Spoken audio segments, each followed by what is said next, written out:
Right, ladies and gentlemen, let's move on. On the entertainment news, first up, Norbert and Gloria Young recall 7 years of childlessness. Nollywood veteran couple Norbert and Gloria Young recently recalled how they felt when they were childless for 7 years. While speaking on the Love Notes with Tope podcast, they shed light on societal pressures and personal struggles, as Norbert stated that being childless was not a problem for him at all, to which Gloria piped in saying, "I was childless for 7 years, Norbert." Norbert went on to say, "I didn't see it as a challenge, you see, because I kept telling her, 'What are you worried about? What is it?' Be calming down." How can I see it as a challenge? I had a sister who was married for 16 years without a child, and on the 17th year, she had a child.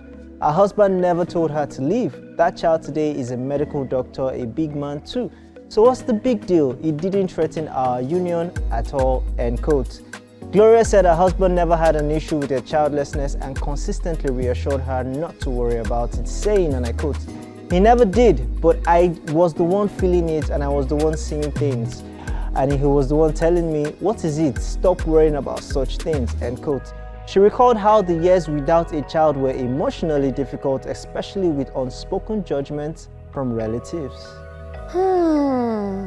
This can be really, really crazy, and realizing this, there are times that people just reminisce on the past. People just want to think about what could have been and what is now.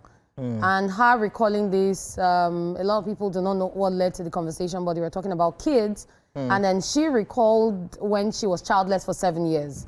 Most times when people talk about childlessness, yes, the man would love his wife, he would support her, but you don't know what the woman goes through, especially from family members.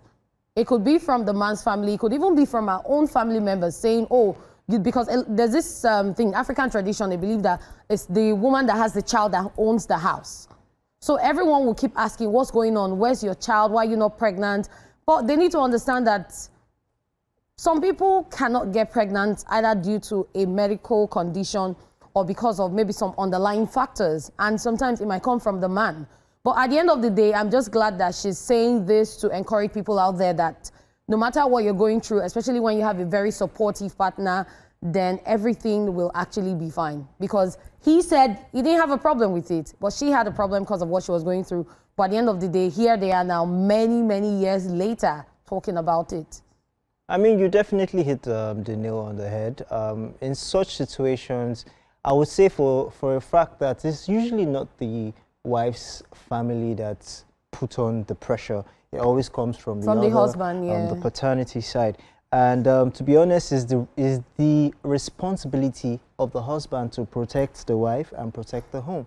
So if you are the person that, you allow third opinions in your marriage, then there's going to be a problem. You have to protect your wife. Exactly. And I did watch that interview, and she asked him, "Did anybody ever come to you to ask?" And he said something that I will never forget. He said, "Nobody get mind to come ask me that kind of thing," because he didn't even allow that space for that kind of thing. So that was the part that got to me, and I'm like, that's a man that knows what he wants, is intentional. Definitely.